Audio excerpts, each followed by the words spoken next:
Between 1975 and 1987, over 38,000 people vanished into a single compound in South Korea.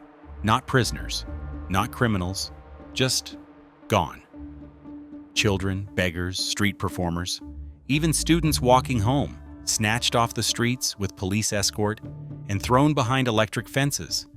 It was called Brothers' Home, a Christian welfare center backed by the government, but survivors call it something else: a death camp. Inside, the screams never stopped. Beatings, electrocutions, starvation, rape, torture. Many never made it out alive. Those who did say the dead were buried in unmarked mass graves behind the chapel. And yet, it operated in broad daylight, with government funding, military guards, and silence from the church that ran it. For 12 years, the country looked away. Why? How do you hide a concentration camp in the middle of a modern city? And who protected it? By the mid-1970s, South Korea was undergoing a dramatic transformation. Gleaming cities were rising from the ruins of war. The world praised its rapid industrial growth, and its leaders promised a modern, orderly society. But behind this facade of progress, the government was quietly executing a brutal campaign to eliminate what it saw as social pollution. It began with a law, the 1961 Livelihood Protection Act, which gave authorities sweeping powers to round up vagrants, orphans, disabled citizens, and anyone labeled as a public nuisance. With no trial and no records, people simply disappeared from the streets. Many were dumped into sprawling compounds under the guise of welfare and rehabilitation. One such facility was Brothers' Home, located in the coastal city of Busan. Officially, it was run by a Christian organization and presented as a model of charity. It even received awards from the government. But behind the barbed wire and high walls, it functioned more like a prison camp, one that operated with full knowledge of the state, the police, and the church. Over 12 years, thousands were enslaved, tortured, and killed within its walls. And when the truth began to leak out, those in power did everything they could to keep it buried.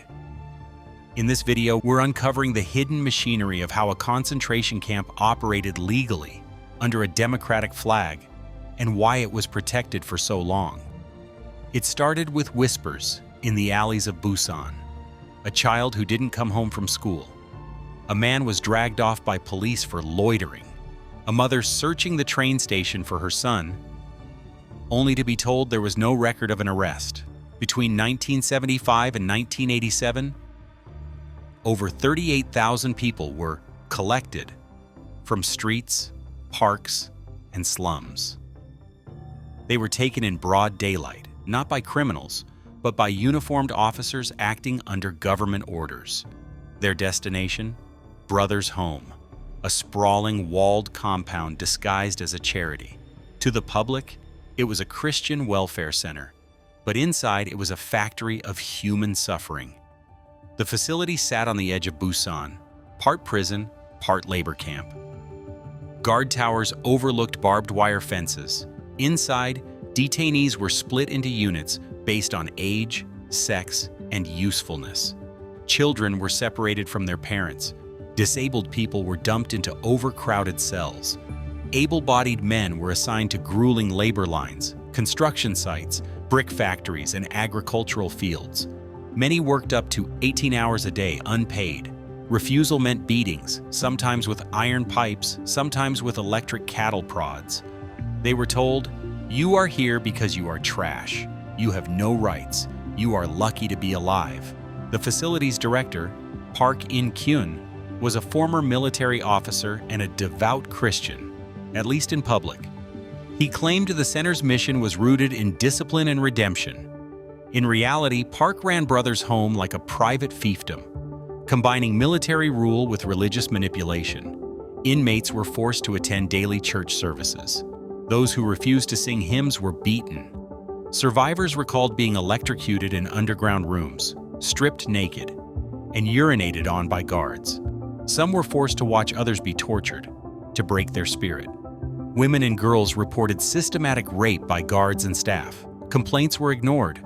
Some victims were sterilized to prevent pregnancies. And then there were the deaths. According to survivor accounts and court documents, at least 516 people died inside Brothers' home. Many more likely did, but their bodies were disposed of quietly, without investigation. So how did this happen? Legally? It all comes back to the Living Protection Act, a vague law enacted in 1961 that allowed authorities to detain vagrants for rehabilitation. But in practice, it became a tool for social cleansing. Under the authoritarian regime of Park Chung-hee and later Doo-hwan, South Korea sought to clean up its streets ahead of international events, including the 1988 Seoul Olympics. Visible poverty, disability, or deviance was considered a stain on national pride. Police were rewarded for roundup quotas. No one was verifying the legal status of detainees. The government funneled public money to facilities like Brothers' Home as part of this silent campaign. Even U.S. diplomats stationed in South Korea at the time noted the troubling rise in these welfare camps, but said nothing publicly. The truth might have stayed buried forever if not for Yoon Jong-ro, a former inmate who escaped the compound in 1987. Yoon had been imprisoned at Brothers' Home for 2 years after being picked up without cause. Upon escaping, he went directly to a local newspaper. The story was explosive. Yoon testified about forced labor, rape, torture, and mass deaths. He described watching guards beat a man to death for stealing food. He named names, and he had scars to prove it. The article caused a national stir. Protesters gathered. The National Assembly was forced to hold a hearing. Journalists demanded access to the facility. For the first time in over a decade, the gates of Brothers' Home were open to outsiders. What they found was worse than imagined. Investigators discovered pits filled with unmarked bodies behind the chapel. Some were just bones. Others showed signs of blunt force trauma. Documents confirmed that thousands had been held without trial. Many were children. There were no medical records, no death certificates, just silence. The director, Park In-kyun, was arrested and sentenced, but only for embezzlement and abuse of corpses, not for murder or torture. His sentence? 2.5 years. No one else, not the guards, the police, or the government officials who funded it, was ever charged. Within months, the story faded from headlines. South Korea was entering its first democratic elections. The country wanted to move forward. Brothers' Home was quietly shut down. The victims were told to forget. Decades later, survivors still live with the trauma. Some are homeless. Others bear physical scars from beatings and burns. In 2016, construction crews discovered more human remains buried near the former site. The government was forced to acknowledge what had long been denied. Still, justice remains elusive. The Truth and Reconciliation Commission reopened investigations, but progress has been slow. The church that once ran Brothers' Home has never issued a formal apology. The government refuses to declassify all records related to the facility. And as of today, there is still no official count of how many died behind its walls. In 2017, a South Korean pastor visited what used to be the grounds of Brothers' Home. The chapel still stood, mostly intact. The fields were overgrown, but not empty. As he walked the perimeter, he noticed something strange, a shallow depression near the old dormitory. When workers began digging to lay new foundations, bones surfaced, dozens of them.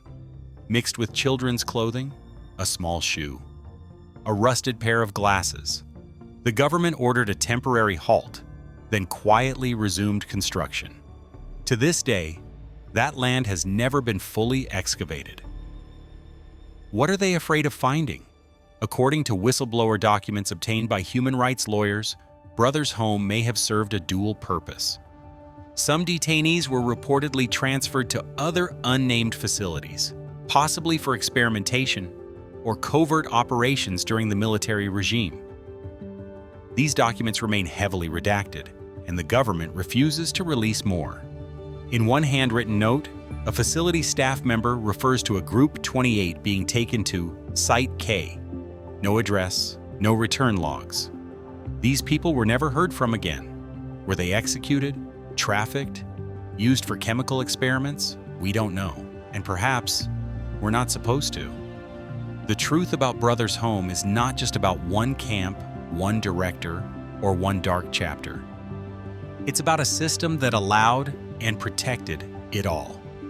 A system that blurred the line between charity and cruelty, between religion and repression, between national pride and silent genocide. And the most terrifying part? There may have been more. More camps, more victims, more graves, still waiting to be found. The Brothers' Home wasn't a secret buried in the wilderness. It sat in the middle of a city. It operated with government funding, police cooperation, and religious backing for 12 years. Tens of thousands of people were taken there. Many never came out. Their only crime? Being poor, disabled, unwanted, forgotten. South Korea is now a thriving democracy, a beacon of economic success. But beneath the surface lies a silence that has never been broken. The survivors are still waiting, for apologies that never came, for graves that were never marked, for justice that never arrived. And maybe the most disturbing truth of all is how easy it was to make an entire population disappear. If this story unsettled you, it should, because history doesn't hide itself. Someone always chooses to hide it. Tell us what you think. Should the South Korean government reopen a full investigation into Brothers' Home? How many other places like this might still be hidden? If you believe stories like these need to be told, subscribe. There's more the world was never meant to know.